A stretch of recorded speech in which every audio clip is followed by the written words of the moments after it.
Sim, hoje irei falar das medidas antropométricas, sendo que nas medidas antropométricas nós usamos vários parâmetros para medir o crescimento das crianças, principalmente, mas pode ser também do adulto. Mas aqui estará em foco principalmente das crianças e dos pacientes pediátricos em geral. Então, cá em Moçambique, os pacientes pediátricos são aqueles que estão na faixa dos 0 aos 14 anos. Portanto, nas medidas antropométricas, nós iremos avaliar vários parâmetros, tal como a estatura, o peso, o perímetro braquial ou o perímetro cefálico. E nas crianças desnutridas, nós podemos também avaliar o grau de edema, porém não é uma medida antropométrica, mas também ajuda-nos a verificar o grau de desnutrição.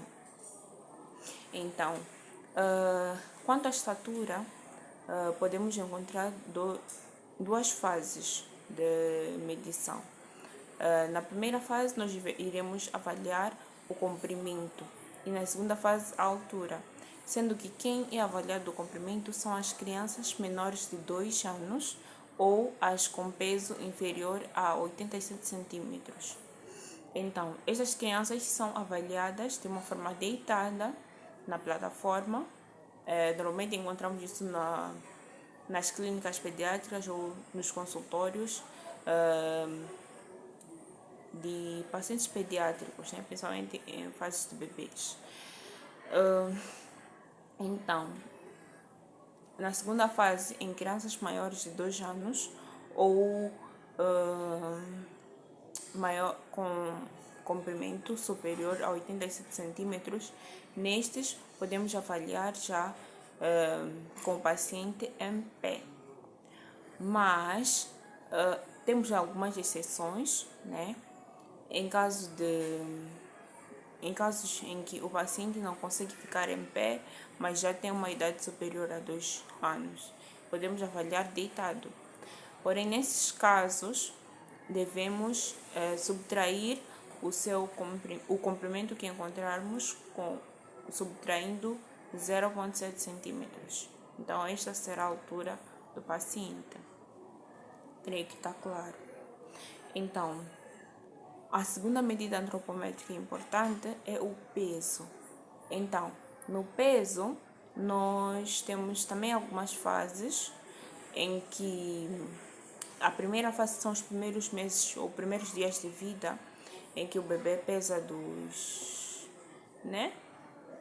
e tem o seu peso até pelo menos 10 kg. Podemos avaliar a criança na balança pediátrica, que em alguns consultórios é chamado de prato, né? Balança de prato, em que o bebê fica deitado sobre aquela balança pediátrica. Depois de passar por essa fase, a criança, quando normalmente já tem o controle cervical e já pode ficar sentada, em alguns casos, podemos avaliar a criança na balança relógio, que é uma balança em que devemos fixá-la a um suporte, né? A uma parte superior bem estável, e depois penduramos a criança. E essa criança normalmente é pendurada com aquelas calcinhas específicas para aquela balança relógio, mas em alguns livros recomenda-se o próprio uso da capulana mesmo, em que levamos a capulana e amarramos na parte superior e depois colocamos com o bebê e penduramos na própria balança relógio. Passando já desta fase em que a criança já consegue ficar em pé, podemos usar a balança plataforma. De referir que nas duas balanças anteriores, a criança deve estar completamente despida, sem nenhum acessório, seja fralda, calcinha, etc. Então, na balança plataforma, é indicada a crianças com idade superior a 2 anos ou criança que já consegue ficar em pé. Então, nesta balança aconselha-se que a criança esteja com roupas leves, sem nenhum acessório consigo, descalça, sem sapatos ou qualquer tipo de calçado.